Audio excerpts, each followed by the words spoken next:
ఇదిగో సాక్షిలో ఏం రాశాడు చూడండి. చంద్రబాబు క్షుద్ర రాజకీయం అంట. గతంలో కూడా ఆ దుర్గగుడిలో క్షుద్ర పూజలు అని రాశారు. అది ఆ ఎన్నికలకు నీకు పనికొచ్చింది. తర్వాత కర్మ ఏమైంది జగన్మోహన్ రెడ్డి? నరాసుర రక్త చరిత్ర అని రాశావు. ఆ ఎన్నికలకు నీకు పనికొచ్చింది. తర్వాత ఏమైంది జగన్మోహన్ రెడ్డి? మొన్న కర్మ అనేది ఏమైంది? వదిలిపెట్ల. పోనీ నువ్వు అధికారంలో ఉన్నప్పుడు దుర్గగుడిలో క్షుద్ర పూజలు నువ్వు నిరూపించావా? నరాసుర రక్త చరిత్ర అన్నావు కాబట్టి చంద్రబాబు పాత్ర లోకేష్ పాత్ర ఉందని వివేకానంద రెడ్డి హత్య కేసులో నువ్వు నిరూపించావా?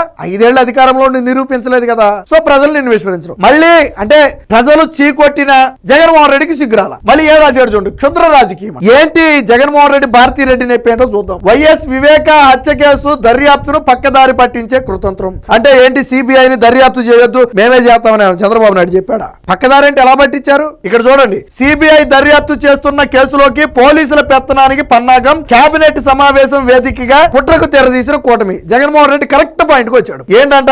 సిబిఐ కేసులోకి రాష్ట్ర పోలీసులు ఇన్వాల్వ్ అవుతున్నారని జగన్మోహన్ రెడ్డి బాధపడ్డాడు. సరే, ఇప్పుడు ఘటనను కాసేపు పక్కన పెడదాం. సిబిఐ అధికారులు రాష్ట్రంలో వివేకానంద రెడ్డి హత్య కేసు చేయడానికి వస్తే సిబిఐ ఎస్పీ రామ్ సింగ్ మీద అక్రమ కేసు పెట్టి వేధించింది ఎవరు?